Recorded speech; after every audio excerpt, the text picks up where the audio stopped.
Her due date is originally supposed to be in November of 2014, but November comes and goes, no baby. The due date turns into December of 2015. December 2014. December comes and goes, no baby. And David Ridley is getting suspicious. Is there a baby? Is something wrong? Honey, I just want to go to the doctor with you so we can get things figured out. And he's starting to get suspicious. In January of 2015, she posts on Facebook, I've already had the baby. Things are wonderful. He's a great baby. So in January of 2015, she's putting out there that the baby has been born. There hasn't been a baby. Mid-February of 2015 is when David Ridley starts to put on that ultimatum. Honey, we got to go to the doctor. I need to see some proof. I need to see some evidence of this baby. It's been going on way too long. No baby. If you don't prove to me or explain what's going on, you and your girls, you're out of the house. And we know that she wasn't working at the time, and that was significant in her life. March 16th of 2015, David Ridley is expecting that day to go to the doctor to finally get some answers. What happens that day? The washing machine, the water goes all over the floor, it breaks, there's water all over the floor. They're leaving to go to the doctor and the defendant falls, she hurts herself. There's no doctor's appointment that day.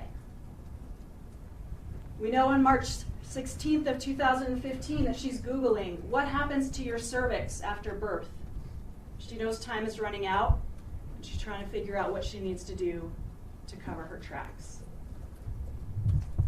She puts this ad, the ad that Michelle Wilkins ultimately responds to. She puts it in the free stuff section for Boulder, advertising that she has maternity clothes for free. Michelle Wilkins responds to that ad. On March 17th, in the evening hours, Michelle Wilkins texts the defendant asking about the availability of the clothes. And what does she say? That her belly is bigger than ever. The defendant sees this text, and she knows that there's a pregnant woman who's far enough along that this is the perfect person to have come to the house so that I can take that person's baby. That evening, she starts looking at anatomy. The next morning, she says they're still available. Can you come pick them up? And Michelle says, I can, and I'll be there by noon. Okay, sounds good. A little bit later that morning, texts her, are you coming at noon? Is that good for you? Yeah, I was just checking. The defendant in this case knows that at about 2:30 that day, David Ridley is coming home. And that's it for her.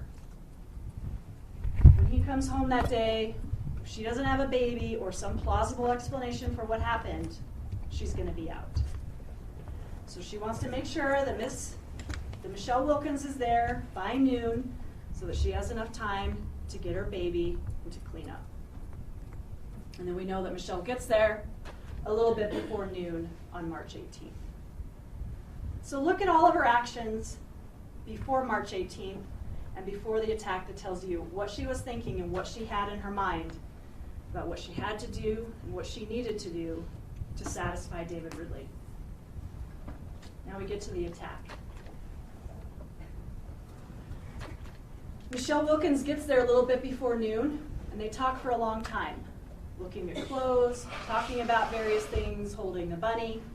Miss Wilkins thinks that she's there for about an hour. After an hour or so, the defendant says, oh, hey, why don't you come downstairs? I have something you're probably going to want to see.